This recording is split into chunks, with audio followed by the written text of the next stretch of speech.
Olá, pessoal! Para quem ainda não me conhece, eu sou Cláudio Saldanha, o professor do seu curso de especialista em rotinas do departamento pessoal. E hoje estamos começando o nosso módulo teórico e prático. Vamos começar conhecendo os conceitos básicos relacionados à relação de emprego. Vamos falar nesse vídeo sobre o conceito de empregador, ok?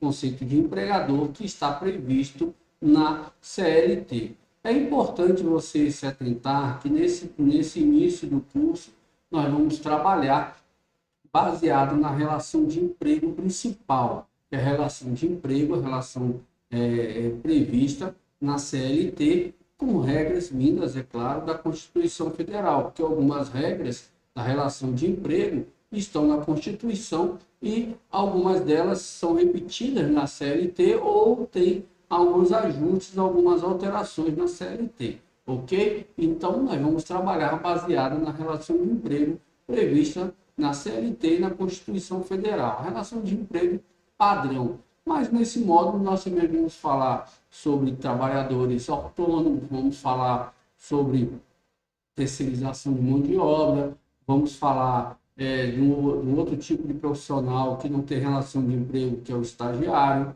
tá? O autônomo não tem relação de emprego, mas tem relação de trabalho. Vamos falar sobre o jovem aprendiz, ok? Então, lá no final do curso, no final desse módulo, depois que a gente estudar tudo relacionado à relação de emprego, nós vamos falar dessas outras relações de trabalho, ok? A relação de emprego de vínculo empregatício começa a ser tratada agora, ok? Primeiro conceito que nós vamos estudar é a, o conceito de empregador.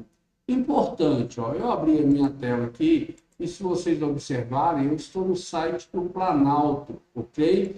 Nós que trabalhamos com legislação, da mesma forma que os profissionais da área contábil, da área jurídica e outros profissionais que trabalham com legislação, devemos nos atentar e ter o costume de sempre trabalhar baseado na legislação original, na base da legislação, na legislação que está em vigor. Quando eu falo original, que está em vigor, para você não ficar pegando sites que copiam informações e que publicam. Por quê? Alguns sites não atualizam essas informações, blogs, sites de consulta, de outras regras, regras jurídicas. Algumas vezes eles não atualizam ou demoram a atualizar e você pode acabar cometendo erros baseados nessa falta de atualização. Então, busque sempre a base da informação. Hoje a internet facilita muito esse trabalho. O site do Planalto, onde você vai ter acesso às leis, os decretos, e você tem os sites do governo, da Previdência, do Ministério do Trabalho, da Receita, onde você vai ter a legislação daquela área, ok? Então, o conceito de empregador, inicialmente, está aqui, ó, no artigo 2º da CLT, ó. Considera-se empregador a empresa individual ou coletiva. Então, vocês sabem que uma empresa ela pode ter um sócio, como pode ter vários sócios. Você pode ter uma empresa limitada, você pode ter uma sociedade anônima por ações e assim por diante. Então, aqui, quando ele coloca considera-se empregador a empresa individual ou coletiva, ele colocou todos os tipos de empresa aí nessa caixinha. Lá embaixo vocês vão ver que no parágrafo primeiro ele vai colocar os outros tipos de empresa que não têm fins lucrativos para não gerar dúvidas. Mas a empresa, considera-se empregador a empresa individual ou coletiva, já colocou todo mundo aí na caixinha, tá? Então, considera-se empregador a empresa individual ou coletiva que, assumindo os riscos da atividade econômica, admite, assalaria e dirige a prestação pessoal do serviço. Esse artigo 2º, ele é muito importante, ele é a base da relação de emprego. Primeira coisa que você tem que se atentar aqui, todas as empresas são consideradas empregadores, ok? Segundo, que assumindo os riscos da atividade econômica, uma empresa, quando ela é constituída, lá no negócio que ela se propõe a trabalhar, no serviço que ela se propõe a prestar, ou nos produtos que ela se propõe a vender, naquelas operações de prestação de serviço, de venda, de compra, o que ela fizer, existem riscos da atividade econômica. Que riscos são esses? Prejuízos, despesas, você tem custo de água, luz, telefone, a água pode aumentar, o IPTU pode aumentar, o aluguel pode aumentar. Então, existem vários riscos relacionados àquela atividade. Toda atividade empresarial tem riscos peculiares da atividade, ok? Então, esses riscos da atividade econômica, eles não podem ser transferidos para o trabalhador. Então, nós que somos gestão de pessoas, nós que gerimos a relação de emprego, nós temos que saber distinguir o que é risco da atividade econômica e o que não é. Por exemplo, um frete que uma transportadora tem que pagar para enviar uma carga, isso é risco da atividade econômica. Um pneu furado é risco da atividade econômica, mas uma multa de trânsito que um motorista de caminhão ultrapassou a velocidade permitida, aí já não é risco da atividade econômica, ele cometeu uma infração e essa multa deve ser descontada dele, deve ser paga por ele. Tá? Então, é importante a gente saber distinguir. E outra coisa é, veja aqui, ó, considera-se empregador a empresa individual e coletiva que, assumindo o risco da atividade econômica, admite, ou seja, ela contrata, assalaria, ela paga conforme o serviço prestado e dirige a prestação pessoal de serviço.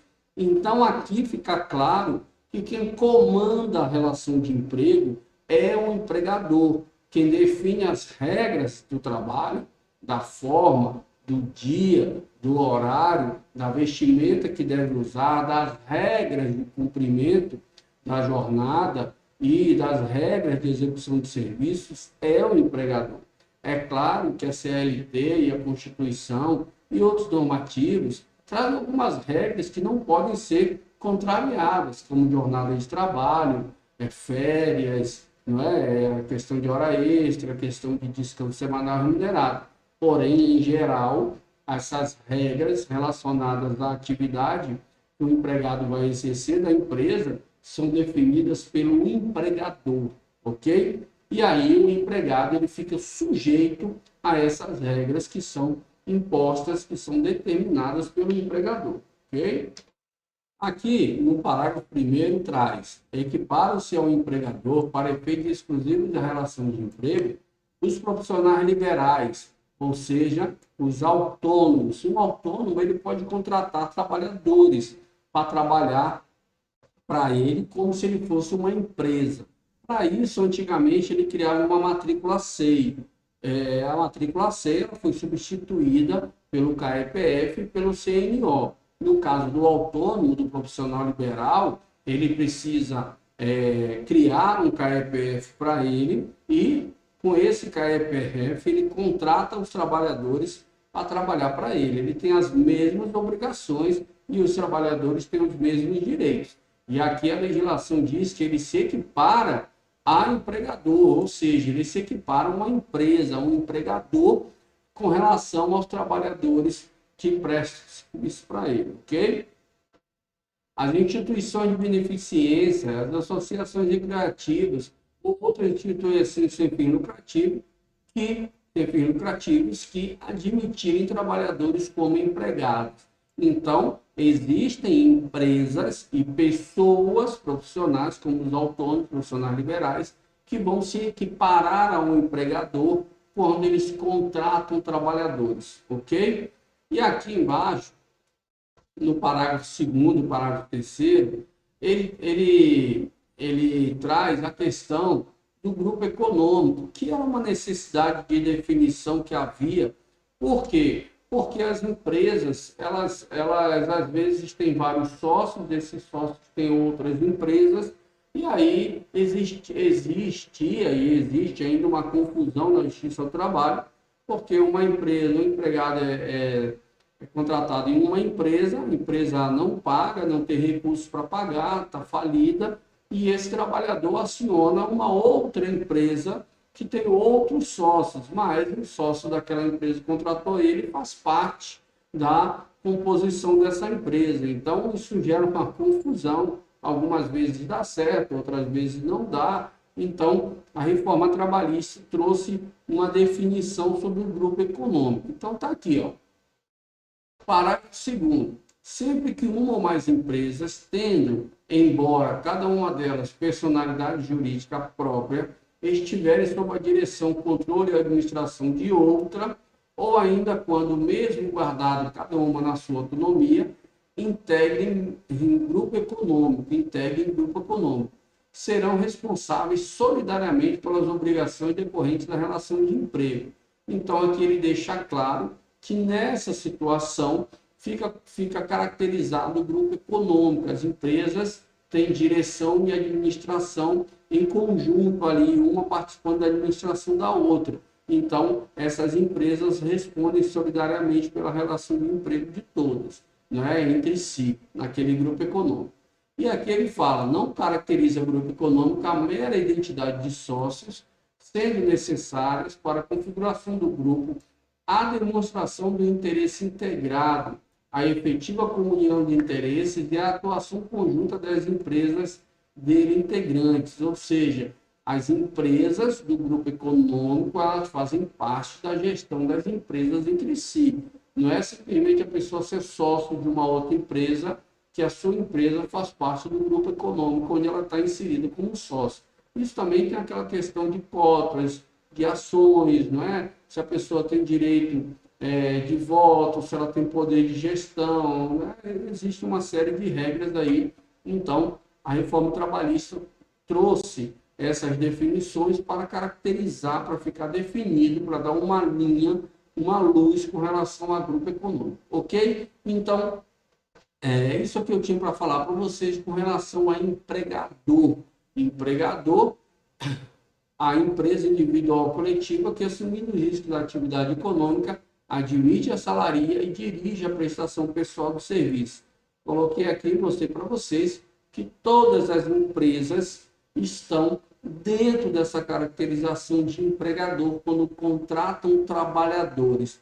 Não confunda contratar com trabalhadores com contratar outra empresa. Quando você fala em contratação de PJ, não tem a ver com trabalhador, é empresa contratando outra empresa. E que fique claro, MEI não é PJ, MEI é um autônomo com CNPJ. A própria legislação do MEI deixa claro que existem regras para uma empresa contratar um MEI e que, se as regras não forem cumpridas, essa empresa se torna devedora dos direitos trabalhistas numa desconfiguração da relação de contratação do MEI, virando um empregado. Então, tome cuidado com isso, que contratar PJ é você contratar um empresário individual, uma empresa individual, uma empresa limitada, uma empresa SLU, que é um antigo EIRELI, ou outro tipo de empresa. O MEI, microempreendedor individual, ele é uma pessoa física, um autônomo com CNPJ.